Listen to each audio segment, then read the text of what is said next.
there's a real opportunity to bridge the gender gap through exposure and education. Young girls may feel more empowered if the adult women around them, such as mothers and teachers, aunts, other women that they look up to, are involved in organizations that give them decision-making power. Women bring a different perspective to the table. You know, some of us are mothers, some of us, well, we're daughters. We just bring different perspectives than men do. Not that it's a bad thing that we have different perspectives, it's a good thing.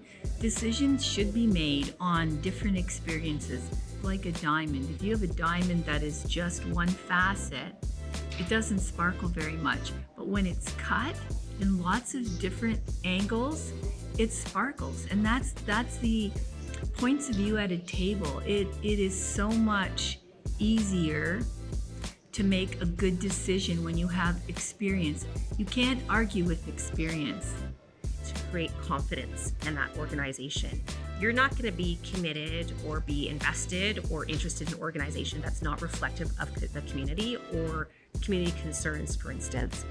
So by way of example, I think of, let's say we were dealing with an adolescent organization and it was focused on learning or behavior or physical limitations, but it was focused around adolescents. And let's say there was no adolescent voice around that table.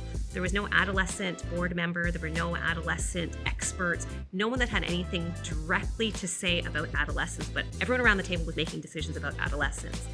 I think that loses confidence in the community, and I think that people won't take it seriously, truthfully, because how are women sitting at these governance tables, or they're sitting in these senior leadership roles, that they are mentoring other women to be able to sit at these same tables and to be able to contribute, because everybody comes with different lived experience.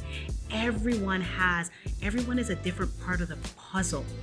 And so for us to actually think that being at the table and not seeing diversity, and whatever that intersectionality may be, whether it be women of color, it's like just for us to believe that those individuals are receiving the benefits of this organization, whether it's not-for-profit and or corporate, and there's no representation at the tables that set the directions, that's a problem.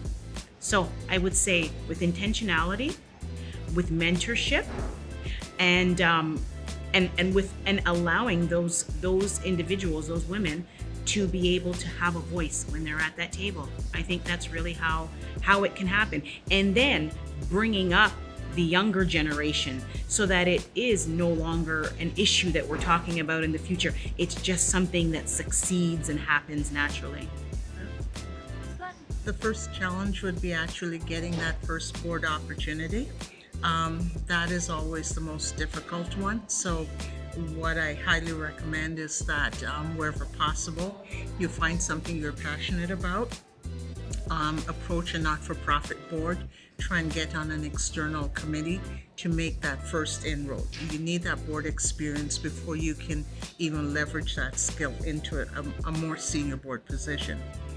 The second thing is trying to match your skill set with the skill sets that the board is looking for. So typically, boards are looking for people with a broad community network, fundraising skills.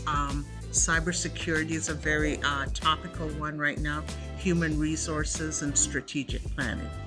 So those are the two primary challenges that you will face trying to get on a board.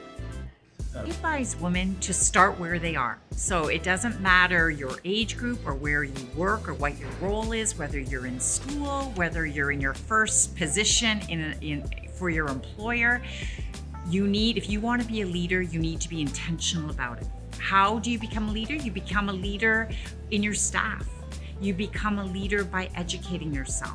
You become a leader by participating in the greater good of whatever organization you serve. So whether it's becoming on a committee and mentorship, you have to search for mentorship. And mentorship comes in every shape and size. It comes within your family, in your organic life, through your education, in your employment. You're going to look at people wherever you are in your life, and you're going to see, this is who I want to be. This is who inspires me. And you should go to them and ask to be a mentor. And I think once you do that, they will help you see in yourself what you can do. And you have to be intentional about it. So you have to really think about who you are and what type of leader you want to become and how you will serve, because leadership is service, whether in an organization or a board or in a community or in a school, it is about service. Be persistent, get out there, let people know who you are, get involved with an organization. There's so many ways that you can get involved. It's just about taking the first step. Be persistent, be diligent.